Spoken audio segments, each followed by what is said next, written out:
America's erstwhile allies, the Kurds, say they are deeply concerned about this impending Turkish offensive. Are they right to be?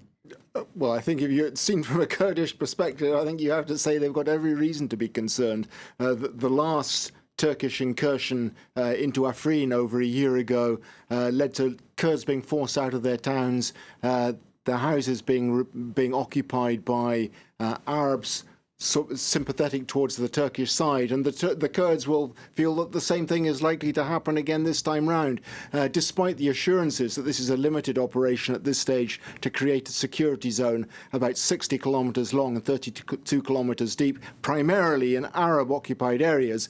But the Kurds will be highly suspicious that this is going to amount to far more than that, and they will be deeply, deeply concerned, as one of their leaders has already said that this is actually a stab in the back, a betrayal, another betrayal by its Western allies, this time the United States, which is going to force the Kurds to reposition themselves entirely in Syria. Now, what is Washington's strategy? Because it wasn't so long ago that President Trump was threatening the Turks with economic ruin if they went ahead and put the Kurds in danger. Well, I'm not sure anybody really knows what Donald Trump's strategy in northern Syria is. You're absolutely right. He did say that not so long ago.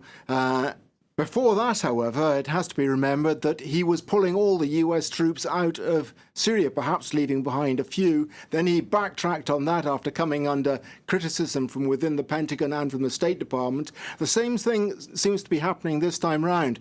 The State Department and the Pentagon don't seem to have been consulted in this. Certainly, the United States allies in northern Syria, United Kingdom and France, who also have a limited contingent of troops there, haven't been consulted, to all accounts at least. This seems to be Donald Trump acting following a phone call with President Erdogan, which is what the same pattern as a year ago when he said he was going to pull the troops out. A phone call with President Erdogan followed by an announcement. So quite what the thinking behind it is not at all clear. There has been a suggestion that the quid pro quo is that the Turks are going to take control of the ISIS prisoners, the POWs currently held by the SDF, the primarily Kurdish forces in northern Syria.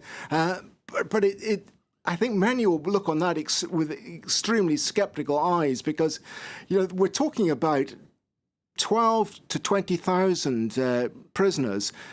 Does Turkey really want to take control of those? And in any case, at the moment they're being held in areas south of the zone that the Turks say they're going to move into by the Kurds. So it's quite.